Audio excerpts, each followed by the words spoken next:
ओम श्री परमात्मने नमः। श्रीमद् भगवद गीता अथ 10वां अध्याय।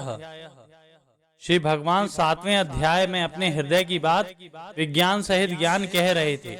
जब बीच में ही 8वें अध्याय के आरंभ में अर्जुन के प्रश्न करने पर अपनी बात कहने में कुछ परिवर्तन हुआ, तब भगवान ने पुनः विज्ञान सहित ज्ञान कहने के लिए 9वें अध्याय का विषय आरंभ किया और उसकी समाप्ति भगवत परायणता में की। फिर भी भगवान के मन में और कहने का भाव रहा। उन्हें अपने कथन पर संतोष नहीं हुआ। जैसे भक्त को भगवान की बात सुनते हुए तृप्ति नहीं होती, ऐसे ही अपने प्यारे भक्त अर्जुन के प्रति अपने हृदय की बात कहते कहते भगवान को तृप्ति नहीं हो रही है। कारण कि भगवान के हृदय की गोपनीय बात भक्त के सिवाय संसार में कोई सुनने वाला नहीं है। अतः भगवान अर्जुन के बिना पूछे ही कृपा पूर्वक 10वें अध्याय का विषय आरंभ कर देते हैं। श्री भगवान उवाच भूय एव महाबाहो शृणु मे परमं वचः यतेहं प्रियमाणाय वक्ष्यामि हितकाम्यया। इसकी व्याख्या इस प्रकार है। भूया एव, भगवान की विभूतियों को तत्व से जानने पर भगवान में भक्ति होती है, प्रेम होता है। इसलिए कृपावश होकर भगवान ने 7वें अध्याय में कारण रूप से 17 विभूतियां और 9वें अध्याय में कार्य कारण रूप से 37 विभूतियां बताई। अब यहाँ और भी विभूतियां बताने के लिए तथा भक्ति का और भी विशेषता से वर्णन करने के लिए भगवान भूया एव कहते हैं। शुणु में परमं वचः, भगवान के मन में अपनी महिमा की बात, अपने हृदय की बात, अपने प्रभाव की बात कहने की विशेष आ रही है। इसलिए वे अर्जुन से कहते हैं कि तू फिर मेरे परम वचन को सुन। दूसरा भाव यह है कि भगवान जहाँ जहाँ अर्जुन को अपने विशेष महत्ता, प्रभाव, ऐश्वर्य आदि बताते हैं, अर्थात अपने आप को खोल करके बताते हैं, वहाँ वहाँ वे परम वचन, रहस्य आदि शब्दों का प्रयोग करते हैं। जैसे 4थे अध्याय के 3रे श्लोक में रहस्यम हेतु दुत्तमम पदों से बताते हैं कि जिसने सूर्य को उपदेश दिया था, वही मैं तेरे रथ के घोड़े हाँकता हुआ तेरे सामने बैठा हूँ। 18वें अध्याय के 64वें श्लोक में शुणु में परमं वचः पदों से यह परम वचन कहते हैं कि तू संपूर्ण धर्मों का निर्णय करने की झंझट को छोड़कर एक मेरी शरण में आ जा, मैं तुझे संपूर्ण पापों से मुक्त कर दूंगा। चिंता मत कर। यहाँ शुणु में परमं वचः पदों से भगवान का आशय है कि प्राणियों के अनेक प्रकार के भाव मेरे से ही पैदा होते हैं और मेरे में ही भक्ति भाव रखने वाले 7 महर्षि, 4 सनकादि और 14 मनु, ये सभी मेरे मन से पैदा होते हैं। तात्पर्य यह है कि सबके मूल में मैं ही हूँ। जैसे आगे 13वें अध्याय में ज्ञान की बात कहते हुए भी 14वें अध्याय के आरंभ में भगवान ने फिर ज्ञान का वर्णन करने की प्रतिज्ञा की है, ऐसे ही 7वें और 9वें अध्याय में ज्ञान विज्ञान की बात कहते हुए भी 10वें अध्याय के आरंभ में फिर उसी विषय को कहने की प्रतिज्ञा करते हैं। 14वें अध्याय के आरंभ में भगवान ने परम भूयः प्रवक्ष्यामि ज्ञानमुत्तमम् कहा और यहाँ शुणु में परमं वचः कहा। इसका तात्पर्य है कि ज्ञान मार्ग से समझ की, विवेक विचार की मुख्यता रहती है। अतः साधक वचनों को सुन और विचार पूर्वक तत्व को समझ लेता है। इसलिए यहाँ ज्ञानानाम ज्ञानमुत्तमम् कहा है। भक्ति मार्ग में श्रद्धा विश्वास की मुख्यता रहती है। अतः साधक वचनों को सुन करके श्रद्धा विश्वास पूर्वक मान लेता है। इसलिए यहाँ परमं वचः कहा गया है। यतेहं प्रियमाणाय वक्ष्यामि हितकाम्यया। सुनने वाला वक्ता में श्रद्धा और प्रेम रखने वाला हो और वक्ता के भीतर सुनने वाले के प्रति कृपा पूर्वक हित भावना हो, तो वक्ता के वचन उसके द्वारा कहा हुआ विषय श्रोता के भीतर अटल रूप से जम जाता है। इससे श्रोता की भगवान में स्वतः रुचि पैदा हो जाती है, भक्ति हो जाती है, प्रेम हो जाता है। यहाँ हित काम्या पद से एक शंका हो सकती है कि भगवान ने गीता में जगह जगह कामना का निषेध किया है, फिर वे स्वयं अपने में कामना क्यों रखते हैं? इसका समाधान यह है कि वास्तव में अपने लिए भोग, सुख, आराम आदि चाहना ही कामना है। दूसरों के हित की कामना है ही नहीं। दूसरों के हित की कामना को तो त्याग है और अपने कामना को मिटाने का मुख्य साधन है। इसलिए भगवान सबको धारण करने के लिए आदर्श रूप से कह रहे हैं कि जैसे मैं हित की कामना से कहता हूँ, ऐसे ही मनुष्य मात्र को चाहिए कि वह प्राणी मात्र के हित की कामना से ही सबके साथ यथा योग्य व्यवहार करे। इससे अपनी कामना मिट जाएगी और कामना मिटने पर मेरी प्राप्ति सुगमता से हो जाएगी। प्राणी मात्र के हित की कामना रखने वाले को मेरे सगुण स्वरूप की प्राप्ति हो जाती है और निर्गुण स्वरूप की प्राप्ति भी हो जाती है। अर्जुन युद्ध क्षेत्र में आकर भी विजय की कामना न रखकर अपना कल्याण चाहते हैं। इसलिए उनके लिए महाबाहो संबोधन आया है। यह संबोधन अर्जुन की श्रेष्ठता का उपदेश धारण करने की सामर्थ्य का अधिकार का सूचक है। यतेहम प्रिय माणाय वक्ष्यामि हित कामया पदों में भगवान कहते हैं कि तुम्हारे भीतर मेरे प्रति प्रेम का भाव है और मेरे भीतर तुम्हारे प्रति हित का भाव है। इसलिए मैं वह विज्ञान सहित ज्ञान पुनः कहूंगा जो मैंने 7वें और 9वें अध्याय में कहा है। इससे सिद्ध होता है कि 7वें, 9वें और 10वें तीनों अध्यायों में भगवान ने प्राणी मात्र के हित की कामना से अपने हृदय की बात कही है। परम वचन के विषय में जैसे मैं आगे कहूंगा, मेरे सिवाय पूरा बताने वाला अन्य कोई नहीं मिल सकता। इसका कारण क्या है, इसे भगवान आगे के श्लोक में बताते हैं। न मे विदु सुरगणा प्रभावम च महर्षयः अहमादिर्हि देवानाम महर्षिणाम च सर्वशः। इसकी व्याख्या इस प्रकार है। यद्यपि देवताओं के शरीर, बुद्धि, लोक, सामग्री आदि सब दिव्य है, तथापि वे मेरे प्रकट होने को नहीं जानते। तात्पर्य कि मेरा जो विश्व रूप से प्रकट होना है, मत्स्य, कच्छप आदि अवतार रूप से प्रकट होना है, सृष्टि में क्रिया, भाव और विभूति रूप से प्रकट होना है, ऐसा मेरे प्रकट होने के उद्देश्य को, लक्ष्य को, हेतु को देवता भी पूरा नहीं जानते। मेरे प्रकट होने को पूरा जानना तो दूर रहा, उनको तो मेरे दर्शन भी बड़ी कठिनता से होते हैं। इसलिए वे मेरे दर्शन के लिए हरदम लालायत रहते हैं।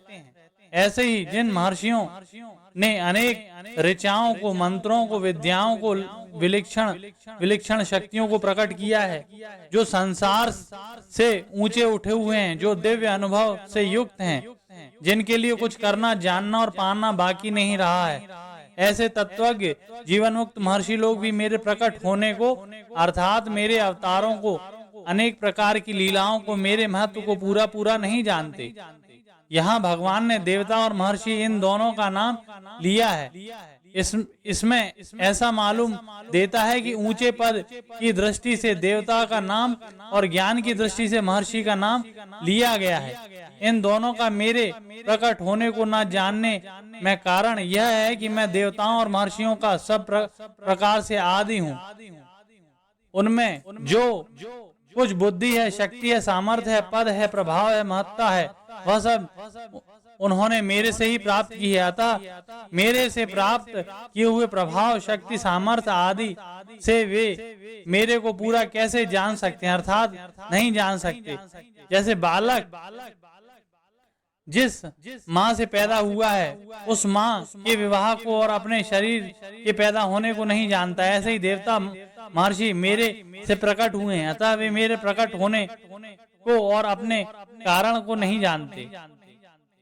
कार्य अपने कारण में लीन तो हो सकता है, पर उसको जान नहीं सकता। ऐसे ही देवता और महर्षि मेरे से उत्पन्न होने से मेरा कार्य होने से कारण रूप मेरे को नहीं जान सकते, अपितु मेरे में लीन हो सकते हैं। पूर्व श्लोक में कहा गया कि देवता और महर्षि लोग भी भगवान के प्रकट होने को सर्वथा नहीं जान सकते, तो फिर मनुष्य भगवान को कैसे जानेगा और उसका कल्याण कैसे होगा? इसका उपाय आगे के श्लोक में बताते हैं।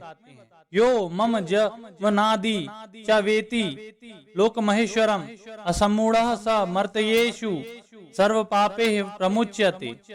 इसकी व्याख्या इस प्रकार है। पीछे के श्लोक में भगवान के प्रकट होने को जानने का विषय नहीं बताया है।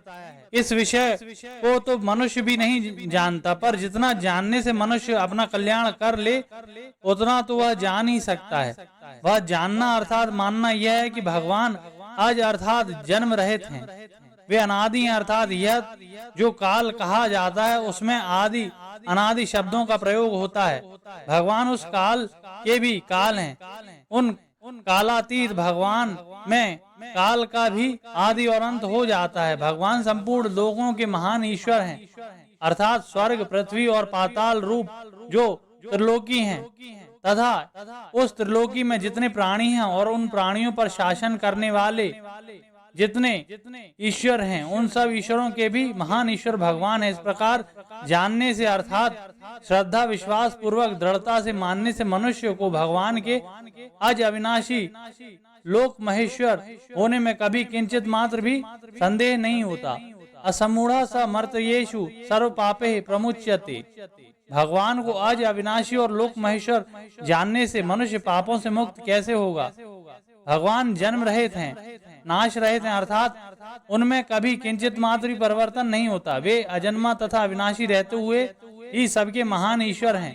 वे सब देश में रहने के नाते यहाँ भी हैं और समय में होने के नाते अभी भी हैं और सबके होने के नाते मेरे में भी हैं और सबके मालिक होने के नाते मेरे अकेले के भी मालिक हैं। इस प्रकार दृढ़ता से मान ले, इस संदेह की गंध भी ना रहे। साथ ही साथ यह भी क्षण भंगुर संसार है जिसका प्रतिक्षण परिवर्तन हो रहा है। जिसको जिस क्षण में जिस रूप में देखा है उसको दूसरे क्षण में उस रूप में दोबारा कोई देख नहीं सकता, क्योंकि वह दूसरे क्षण में वैसा रहता ही नहीं। इस प्रकार संसार को यथार्थ रूप से जान ले। जिसने अपने सहित सारे संसार के मालिक भगवान को दृढ़ता से मान लिया है और संसार की क्षण भंगुरता को तत्व से ठीक जान लिया है, उसका संसार में मैं और मेरापन रह ही नहीं सकता, अपितु एकमात्र भगवान में ही अपनापन हो जाता है। तो फिर वह पापों से मुक्त नहीं होगा तो और क्या होगा? ऐसे मूर्ता रहित मनुष्य भगवान को तत्व से अज अविनाशी और लोक महेश्वर जानता है और वही सब पापों से मुक्त हो जाता है। उसके क्रियामाण संचित आदि संपूर्ण कर्म नष्ट हो जाते हैं। मनुष्य को इस वास्तविकता का अनुभव करने की आवश्यकता है, केवल तोते की तरह सीखने की आवश्यकता नहीं है। तोते की तरह सीखा हुआ ज्ञान पूरा काम नहीं देता। असमूढ़ता क्या है? संसार शरीर किसी के भी साथ कभी रह नहीं सकता तथा कोई भी संसार के साथ कभी रह नहीं सकता और परमात्मा किसी से भी अलग नहीं हो सकते और कोई भी परमात्मा से कभी अलग नहीं हो सकता। यह वास्तविकता है और इस वास्तविकता को न जानना ही सम्मूढ़ता है और इसको यथार्थ जानना ही असम्मूढ़ता है। यह असम्मूढ़ता जिसमें रहती है वह मनुष्य असम्मूढ़ कहलाता है। ऐसे असम्मूढ़ पुरुष मेरे सगुण निर्गुण साकार निराकार रूप को तत्व से जान लेता है तो उसे मेरी लीला रहस्य प्रभाव ऐश्वर्य आदि में किंचित मात्र भी संदेह नहीं रहता। पहले श्लोक में भगवान ने जिस परम वचन को सुनने की आज्ञा दी थी उसको अब आगे के 3 श्लोकों में बताते हैं। बुद्धिर ज्ञान सम्मोह क्षमा सत्यम दमः शमः सुखम दुखम भवो भवो भयम च भयमेव च अहिंसा समता तुष्टिस्तपो दानम यशो यशः भवन्ति भावा भूतानां मत एव पृथग्विमधा। इसकी व्याख्या इस प्रकार है। बुद्धि उद्देश्य को लेकर निश्चय करने वाली वृत्ति का नाम बुद्धि है। ज्ञानम सार असार ग्राह अग्राह नित्य अनित्य सत असत उचित अनुचित कर्तव्य अकर्तव्य ऐसा जो विवेक अर्थात अलग अलग जानकारी है उसका नाम ज्ञान है। यह ज्ञान मानव मात्र को भगवान से मिला है। असम्मोह शरीर और संसार को उत्पत्ति विनाशील जानते हुए भी उनमें मैं और मेरापन करने का नाम सम्मोह है और इसको ना होने का नाम असम्मोह है। क्षमा कोई हमारे प्रति कितना ही बड़ा अपराध करे, अपनी सामर्थ्य रहते हुए उसे सह लेना और उस अपराधी को अपनी तथा ईश्वर की तरफ से यहाँ और परलोक में कहीं भी दंड न मिले, ऐसा विचार करने का नाम क्षमा है। सत्यम सत्य स्वरूप परमात्मा की प्राप्ति के लिए सत्य भाषण करना, अर्थात जैसे सुना, देखा और समझा उसी के अनुसार अपने स्वार्थ और अभिमान का त्याग, दूसरों के हित के लिए न ज्यादा न कम, वैसा का वैसा कह देने का नाम सत्य है। दमः शमः परमात्मा प्राप्ति का उद्देश्य रखते हुए इंद्रियों को अपने विषयों से हटाकर अपने वश में करने का नाम दम है। सुखम दुखम शरीर मन इंद्रियों के अनुकूल परिस्थितियों को प्राप्त होने पर हृदय में जो प्रसन्नता होती है उसका नाम सुख है।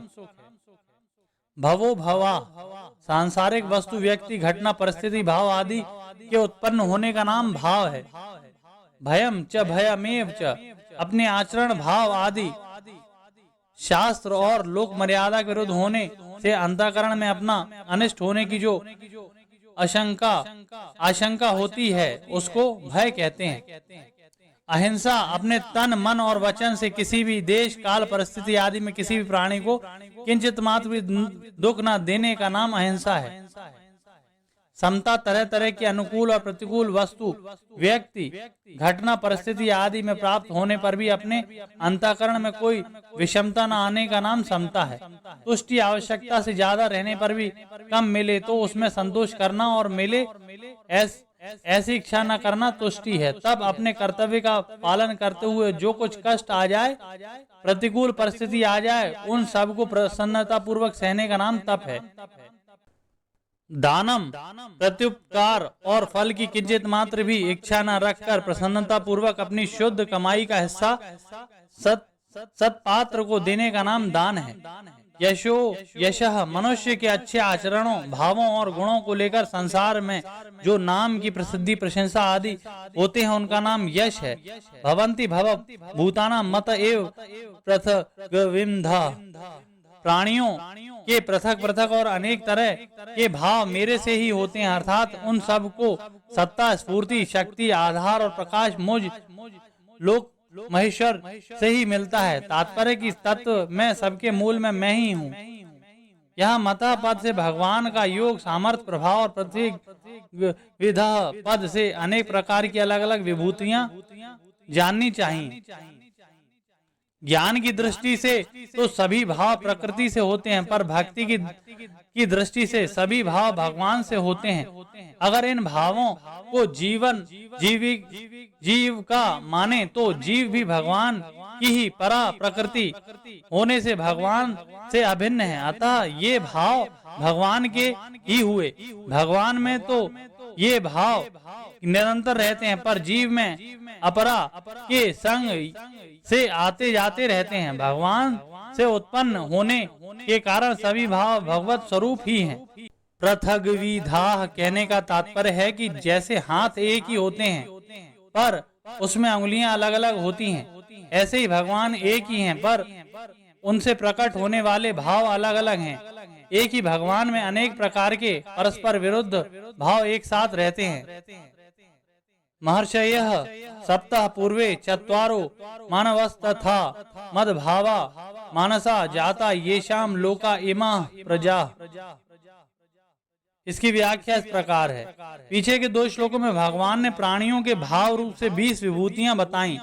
अब इस श्लोक में व्यक्ति रूप से 50 विभूतियां बता रहे हैं जो कि प्राणियों में विशेष प्रभावशाली और जगत की कारण है। महर्षयः सप्तः जो दीर्घ आयु वाले मंत्रों को प्रकट करने वाले ऐश्वर्यवान दिव्य दृष्टि वाले गुण विद्या आदि से वृद्ध धर्म का साक्षात करने वाले और गोत्रों के प्रवर्तक हैं, ऐसे 7 गुणों से युक्त ऋषि सप्तऋषि कहे जाते हैं। मरीच अंगीरा अत्रि पुलस्त्य उलह क्रतु और वशिष्ठ ये 7 ऋषि उपयुक्त 7 ही गुणों से युक्त हैं। ये 7 ही वेद वेदता हैं। वेदों के आचार्य माने गए हैं, प्रवृत्ति धर्म का संचालन करने वाले और प्रजापति के कार्य में नियुक्त किए गए हैं। इन्हीं 7 ऋषियों को यहाँ महर्षि कहा गया है। पूर्वे चत्वारः सनक, सनंदन, सनातन और सनत कुमार, ये चारों ही ब्रह्मा जी के तप करने पर सबसे पहले प्रकट हुए। ये चारों भगवत स्वरूप हैं। सबसे पहले प्रकट होने पर भी ये चारों सदा 5 वर्ष की अवस्था वाले बालक रूप में ही रहते हैं। ये तीनों लोकों में भक्ति, ज्ञान और वैराग्य के प्रचार करते हुए घूमते रहते हैं। इनकी वाणी से सदा हरि शरणम का उच्चारण होता रहता है। ये भगवत कथा के बहुत प्रेमी हैं। अतः इन चारों में से एक वक्ता और 3 श्रोता बनकर भगवत कथा करते और सुनते रहते हैं। मनवस्तथा, ब्रह्मा जी के एक दिन कल्प में 14 मनु होते हैं। ब्रह्मा जी के वर्तमान कल्प के स्वयंभू सरोचिष उत्तम तामस रेवत चाक्षुष वैवस्वत सावर्णी दक्ष सावर्णी ब्रह्म सावर्णी धर्म सावर्णी रुद्र सावर्णी देव सावर्णी और इंद्र सावर्णी नाम वाले 14 मनु हैं। ये सभी ब्रह्मा जी की आज्ञा से सृष्टि के उत्पादक और प्रवर्तक हैं। मनसा जाता मात्र सृष्टि भगवान के संकल्प से पैदा होती है, परंतु यहाँ सप्तऋषि आदि को भगवान ने मन से पैदा हुआ कहा है। इसका कारण यह है कि सृष्टि का विस्तार करने वाले होने से सृष्टि में इनकी प्रधानता है। दूसरा कारण यह है कि ये सभी ब्रह्मा जी के मन अर्थात संकल्प से पैदा हुए हैं। स्वयं भगवान की सृष्टि रचना के लिए ब्रह्मा रूप से प्रकट हुए हैं। अतः 7 महर्षि, 4 सनकादि और 14 मनु, इन 25 को ब्रह्मा जी के मानस पुत्र कहें अथवा भगवान के मानस पुत्र कहें, एक ही बात है। मद्भावः, ये सभी मेरे में ही भाव अर्थात श्रद्धा प्रेम रखने वाले हैं। ये शाम लोक मीमांसा प्रजा, संसार में 2 तरह की प्रजा हैं, स्त्री पुरुष के संयोग से उत्पन्न होने वाली और शब्दों से दीक्षा मंत्र उपदेश आदि से उत्पन्न होने वाली। संयोग से उत्पन्न होने वाली प्रजा बिंदुजा कहलाती है और शब्द से उत्पन्न होने वाली प्रजा नादज कहलाती है। बिंदुज प्रजा पुत्र परंपरा से और नादज प्रजा शिष्य परंपरा से चलती है। सप्तऋषियों और 14 मनुओं ने तो विवाह किया था, अतः उनसे उत्पन्न होने वाली प्रजा बिंदुजा है, परंतु सनकादिकों ने विवाह किया ही नहीं, अतः उनसे उपदेश प्राप्त करके परमार्थिक मार्ग में लगने वाली प्रजा नादज है। निवृत्ति परायण होने वाले जितने संत महापुरुष पहले हुए हैं, अभी हैं और आगे होंगे, वे सब उपलक्षण से उनकी ही नादज प्रजा है। 7 महर्षि, 4 सनकादि और तथा 14 मनु, ये सब भगवान के मन से पैदा होने के कारण भगवान से अभिन्न है।